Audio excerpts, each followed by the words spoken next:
जयाच्या जनी जन्म नामार्थ झाला, जयाने सदा वासनामात केला. जयाच्या मुखी सर्वदा नाम कीर्ती, नमस्कार त्या ब्रह्म चैतन्य मूर्ती. ಶ್ರೀರಾಮ್ ಸಮರ್ಥ. ಎಲ್ಲ ಆತ್ಮಜ್ಯೋತಿಗಳಿಗೆ ಸಾಷ್ಟಾಂಗ ಪ್ರಣಾಮ. ಇಂದಿನ 22 ಡಿಸೆಂಬರ್ ಶ್ರೀ ಮಹಾರಾಜರ ಪ್ರವಚನ. ಯಾವುದೇ ನಾಮವನ್ನು ಬಿಡಬೇಡಿರಿ. ಯಾವುದೇ ಪ್ರಸಂಗದಲ್ಲೂ ನಾಮವನ್ನು ಬಿಡಬೇಡಿರಿ. ಯಾವುದೇ ಪ್ರಸಂಗ ಅಂದರೆ ಜೀವನದ ಯಾವುದೇ ಸ್ಥಿತಿ ಇರಲಿ, ಯಾವುದೇ ಸಿಚುವೇಶನ್ ನಿರ್ಮಾಣ ಮಾಡಿರಲಿ, ನಾಮವನ್ನು ಬಿಡಬೇಡಿರಿ. ಹೆಂಗಪ್ಪ ಹಂಗಂದರೆ ನಾಮವನ್ನು ನಾವು ಹಿಡ್ಕೋಬೇಕು? ಈ ಪ್ರಸಂಗ ಸಿಚುವೇಶನ್ ಕಣ್ಮುಂದೆ ಎದುರಿಗೆ ಬಂದಾಗ ನಾಮ ಅಂತೂ ಬಾಯಲ್ಲಿ ಬರೋದಿಲ್ಲ.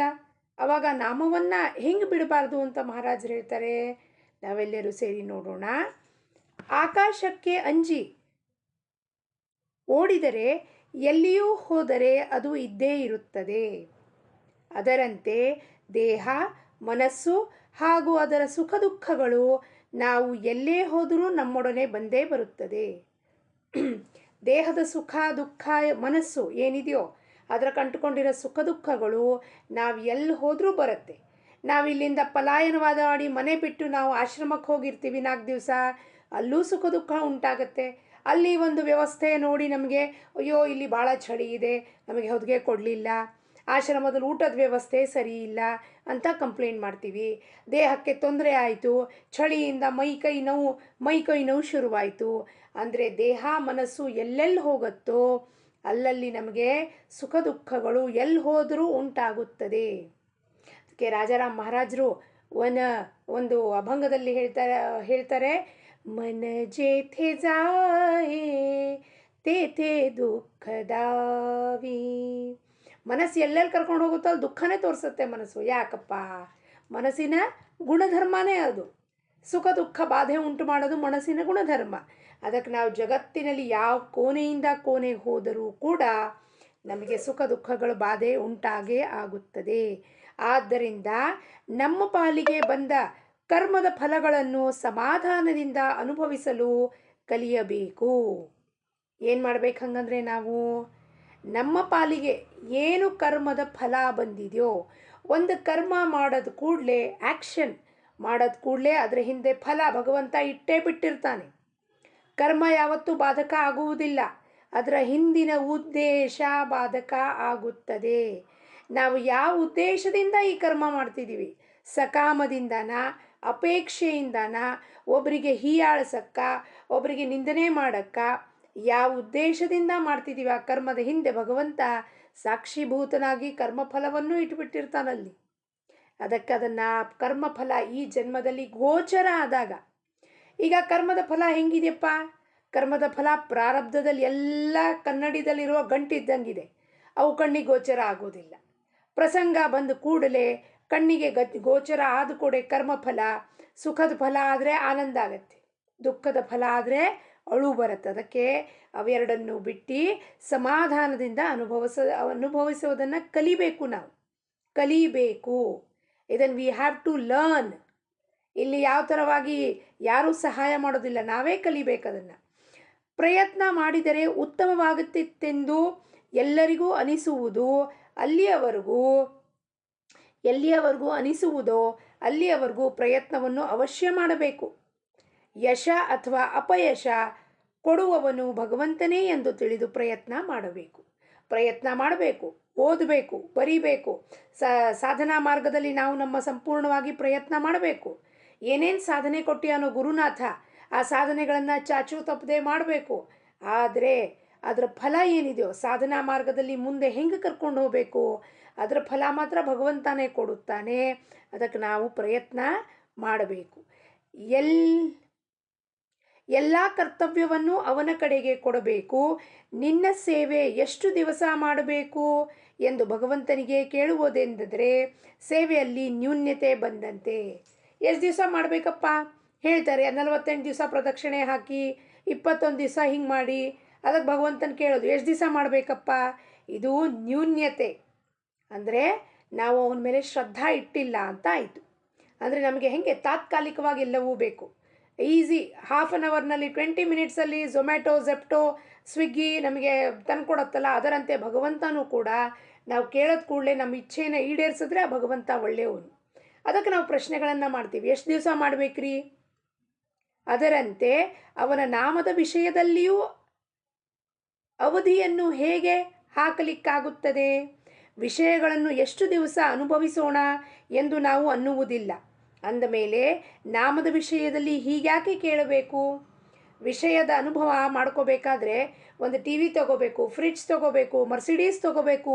ಅವಾಗ ಎಷ್ಟು ದಿವಸದಲ್ಲಿ ಸಿಗತ್ತೆ? ಅದಕ್ಕಿಂತ ಹೆಚ್ಚಾಗಿ ಎಷ್ಟು ಬೇಗ ನಾವು ಅದನ್ನು ಪಡ್ಕೋತೀವಿ ಅಂತ ಹಂಬಲ ಅದರ ಹಿಂದೆ ಓಡಿ ಹೋಗ್ತೀವಿ ನಾವು. ಅದರಂತೆ ಭಗವಂತನ ನಾಮ ತಗೊಳ್ಳುವಾಗ ಇಂಥ ಪ್ರಶ್ನೆಗಳು ಯಾಕೆ ಬರಬೇಕು ನಮಗೆ?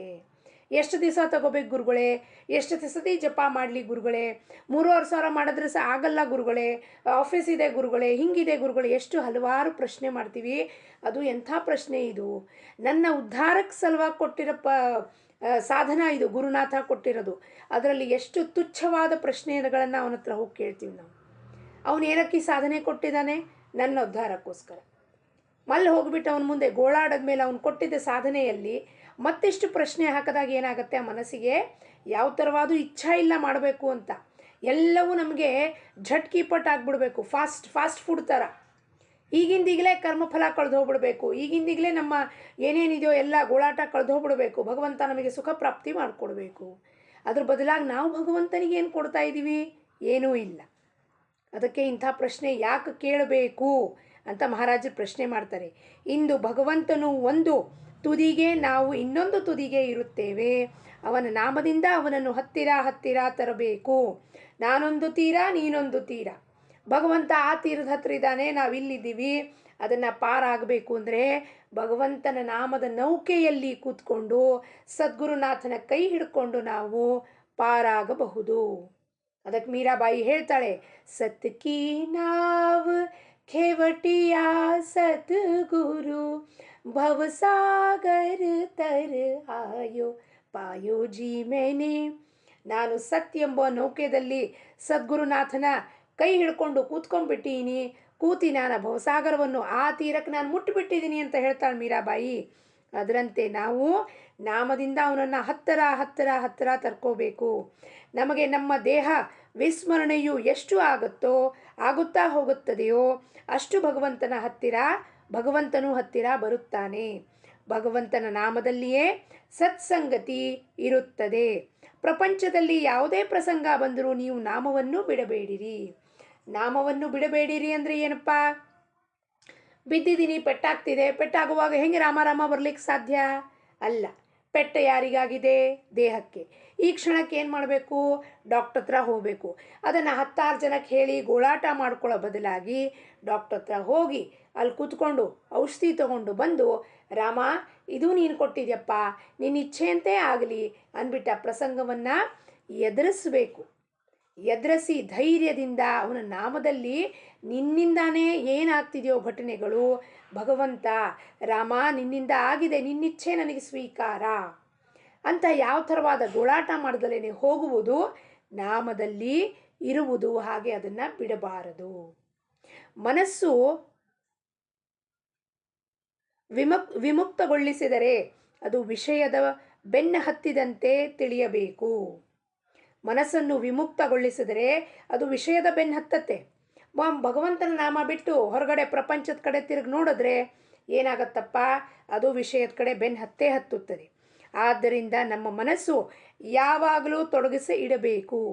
ಯಾವಾಗಲೂ ಅದನ್ನು ಒಂದಾರು ಇನ್ನೊಂದು ಕೆಲಸದಲ್ಲಿ empty mind is a devil's workshop ಅಂತಾರೆ.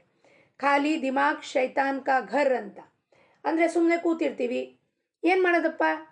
ಅವಾಗ ಯಾರ್ದೋ ಮನೆ ವಿಷಯದ ಬಗ್ಗೆ ಮಾತಾಡೋದು, ಯಾರ್ದೋ ಮನೆ ಚರ್ಚೆ ಮಾಡೋದು, ಯಾರ್ದೋ ಪ್ರಾರಬ್ಧದಲ್ಲಿ ಇಲ್ಲಿದ್ದೆಲ್ಲ ಮಾತಾಡೋದು, ಅವ್ರ ನಿಂದನೆ ಮಾಡೋದು. ಯಾಕೆ ಬೇಕಿವೆಲ್ಲ? ಅದ್ರ ಬದಲಾಗಿ ನಾವೇನು ಮಾಡಬೇಕು? ಮನಸ್ಸನ್ನು ಯಾವಾಗಲೂ ಯಾವುದಾದ್ರು ವಿಷಯದಲ್ಲಿ ಅಂದರೆ ಏನು? ಭಗವಂತನ ವಿಷಯದಲ್ಲಿ, ಅವನ ನಾಮದಲ್ಲಿ, ಅವನ ಕಥಾಶ್ರವಣದಲ್ಲಿ, ಸತ್ಸಂಗದಲ್ಲಿ, ಸ್ತೋತ್ರ ಪಾರಾಯಣಗಳಲ್ಲಿ, ಸದ್ಗ್ರಂಥ ವಾಚನಗಳಲ್ಲಿ ಅಭಂಗ ಹೇಳ್ರಿ, ಅಭಂಗ ಬರ್ಕೊಳ್ರಿ, ಕೃತಿಗಳನ್ನು ಬರ್ಕೊಳ್ರಿ. ಅದರಲ್ಲಿ ಮನಸ್ಸನ್ನು ತೊಡಗಿಸ್ಬೇಕು. ಏಳುವುದು, ಕೂಡುವುದು, ಜಪ ಮಾಡುವುದು, ಓದುವುದು, ಹರಟೆ ಹೊಡೆಯುವುದು, ಚೇಷ್ಟೆ, ವಿನೋದ ಮಾಡುವುದು ಮುಂತಾದ ಎಲ್ಲ ಕ್ರಿಯೆಗಳಲ್ಲಿ ಭಗವಂತನೊಂದಿಗೆ ಸಂಬಂಧ ಹಾಗೂ ಸಂದರ್ಭಗಳನ್ನು ಇಡಬೇಕು. ನಮ್ದು ಯಾವ್ದಾರೆ ಮಾತು ಶುರುವಾದರೆ ಪ್ರಪಂಚದಲ್ಲಿ ಅದು ಭಗವಂತನ ವಿಷಯದ ಬಗ್ಗೆ ಶುರು ಮಾಡಿದ್ರೆ ನಮಗಲ್ಲಿ ಯಾವ ಥರವಾದ ಬೇಜಾರಿಲ್ಲ, ಯಾವ ಥರವಾದ ಅಪಮಾನ ಅನ್ನಿಸೋದಿಲ್ಲ, ನಿಂದನಾಸ್ಪದ ಅನ್ನಿಸೋದಿಲ್ಲ. ಭಗವಂತನ ಬಿಟ್ಟು ನೀವು ಯಾವುದೇ ವಿಷಯ ಯಾರದೇ ವಿಷಯ ಮಾತಾಡಿದ್ರು ಅಲ್ಲಿ ಸಿಟ್ಟು, ಬೇಜಾರು, ಅರಿಷಡ್ವ ವೈರಿಗಳು ಜಾಗೃತ ಆಗಿಬಿಡ್ತವೆ. ಅದಕ್ಕೆ ಎಂಥ ಮಾತಾಡಬೇಕು, ವಿನೋದ ಮಾಡಿದ್ರು ಕೂಡ ಪ್ರಪಂಚದಲ್ಲಿ ಆ ಭಗವಂತನಿಗೆ ಸಂಬಂಧ ಏನಪ್ಪ ಅಂದರೆ ಆ ಮನಸ್ಸಿಗೆ, ಬೇರೆಯವ್ರ ಮನಸ್ಸಿಗೆ ಅದು ದುಃಖ ತರಬಾರ್ದು.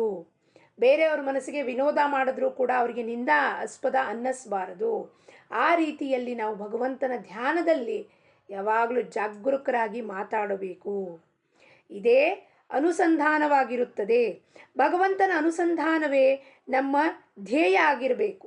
ನಾವು ಅದನ್ನು ಅನುಸರಿಸಿಯೇ ಉಳಿದ ಕಾರ್ಯಗಳನ್ನು ಮಾಡಬೇಕು. ನಮ್ಮ ವೃತ್ತಿ ಹಾಗೂ ಭಗವಂತನನ್ನು ಜೋಡಿಸುವ ಸರಪಳಿ ಎಂದರೆ ಭಗವಂತನ ನಾಮವಾಗಿರುತ್ತದೆ. ಯಾವುದೇ ಒಂದು ಕೆಲಸ ಮಾಡುವಾಗ ಅಲ್ಲಿ ಭಗವಂತನ ನಾಮ ಆ ಸರಪಳಿಯನ್ನು ಯಾವಾಗಲೂ ಹಿಡ್ಕೊಂಡು ಹೋಗ್ತಿರಬೇಕು. ಏನೇ ಕೆಲಸ ಮಾಡುವಾಗ ಜಾಗರೂಕತೆ ಇರಬೇಕು. ನಾನಿದು ಮಾತಾಡಬೇಕೋ ಬೇಡವೋ, ಇಲ್ಲಿ ಮನಸ್ಸು ತರಬೇಕೋ ಬೇಡವೋ. ಅವಾಗ ಏನಾಗುತ್ತೆ, ಆ ನಾಮದ ಸರಪಳಿ ಹಿಡ್ಕೊಂಡು ಹೋಗ್ತಾ ಇದ್ದರೆ ಯಾವಾಗಲೂ ಆನೆಗೆ ಒಂದು ಸರಪಳಿ ಕಟ್ಟಿರ್ತಾರೆ, ಮುಂದೆ ಹೋಗೋ ಕೂಡಲೇ ಆ ಸರಪಳಿ ಬರುತ್ತೆ ಕೈಯಲ್ಲಿ, ಅದು ಕೈಯಲ್ಲಿ ಸರಪಳಿ ಹಿಡ್ಕೊಳ್ಳುತ್ತೆ. ಅದರಂತೆ ನಾವು ಕೂಡ ಮನಸ್ಸು ಪ್ರವೃತ್ತಿ ಮಾರ್ಗಕ್ಕೆ ಹೋಗ್ತಾ ಇದೆ ಅಂದ ಕೂಡಲೇ ನಾಮದ ಸರಪಳಿಯನ್ನು ಹಿಡ್ಕೊಡ್ಬೇಕು. ಇದು ನನಗೆ ಅವಶ್ಯವಿಲ್ಲ, ಈ ಮಾತು ನನಗೆ ಉಪಯೋಗಕ್ಕಿಲ್ಲ.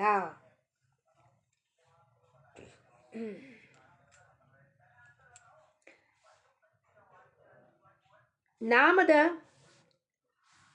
ಆದ್ದರಿಂದ ನಮ್ಮ ವೃತ್ತಿಗಳನ್ನು ಯಾವಾಗಲೂ ನಾಮದಲ್ಲಿ ತೊಡಗಿಸಿ ಇಡಬೇಕು. ನಾಮದ ಅನುಸಂಧಾನ ಉಳಿಯುವಂಥ ಉಪಾಧಿಗಳನ್ನು ಹೊಂದಿರಬೇಕು. ಕೇವಲ ನಾಮ ತೆಗೆದುಕೊಂಡರೆ ಕೆಲಸವಾಗುತ್ತದೆ, ಆದರೆ ಅದನ್ನು ವಿಚಾರಪೂರ್ವಕವಾಗಿ ತೆಗೆದುಕೊಂಡು ಬೇಗನೆ ಕಾರ್ಯವಾಗುತ್ತದೆ. ವಿಚಾರಪೂರ್ವಕ ಏನು ವಿಚಾರ? ಈ ನಾಮ ತಗೊಳ್ಳೋದ್ರಿಂದ ನನಗೆ ಭಗವಂತನ ಪ್ರೇಮ, ಭಗವಂತನ ಭಕ್ತಿ, ಶ್ರದ್ಧಾ ಇನ್ನೂ ಉಂಟಾಗಬೇಕು. ಭಗವಂತನ ಪ್ರೇಮ ನನ್ನ ಅಂತಃಕರಣದಲ್ಲಿ ಮೂಡಬೇಕು, ನನ್ನ ಜೀವನ ಸಾರ್ಥಕ ಆಗಬೇಕು ಅಂತ ವಿಚಾರಪೂರ್ವಕವಾಗಿ ತಗೊಂಡ್ರೆ ಬೇಗನೆ ಕೆಲಸ ಮಾಡುತ್ತದೆ. ಬಾಯಲ್ಲಿ ನಾಮ ಬರುವ ಮಾತ್ರದಿಂದಲೇ ಸತ್ಕರ್ಮಗಳು ತಾವಾಗಿಯೇ ಆಗುತ್ತಾ ಹೋಗುತ್ತದೆ. ನಮ್ಮ ಪ್ರತಿಯೊಂದು ಕರ್ಮ ಭಗವಂತನೇ ಸಾಕ್ಷಿ, ಪ್ರತಿಯೊಂದು ಕರ್ಮಕ್ಕೆ ಭಗವಂತನೇ ಸಾಕ್ಷಿ ಇರುತ್ತಾನೆಂದು ತಿಳಿದು ವರ್ತಿಸಬೇಕು. ಅಂದರೆ ನಮ್ಮ ಕೈಯಿಂದ ದುಷ್ಕರ್ಮಗಳು ಆಗುವುದೇ ಇಲ್ಲ.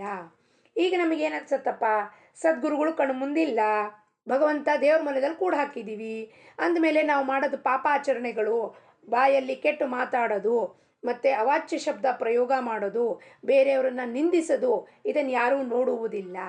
ಸಾಕ್ಷಿ ಭಾವನಾಗಿ ನಮ್ಮ ಒಳಗೆ ಕೂತಿರುವ ಪರಮಾತ್ಮ ನೋಡ್ತಾ ಇರ್ತಾರಲ್ಲಪ್ಪ. ಆ ಕರ್ಮ ಮಾಡುವಾಗ, ಕರ್ಮ ಅಂದರೆ ಬಾಹ್ಯ ಕರ್ಮ ಅಲ್ಲ, ಆಂತರಿಕ ಮಾನಸಿಕ ಕರ್ಮ ಕೂಡ. ಒಬ್ಬರ ಬಗ್ಗೆ ಕೆಟ್ಟದನ್ನು ವಿಚಾರ ಮಾಡಿದ್ರೂ ಅದು ಕರ್ಮ ಆಯಿತು. Action outward and inward action ಅಂತಾರೆ.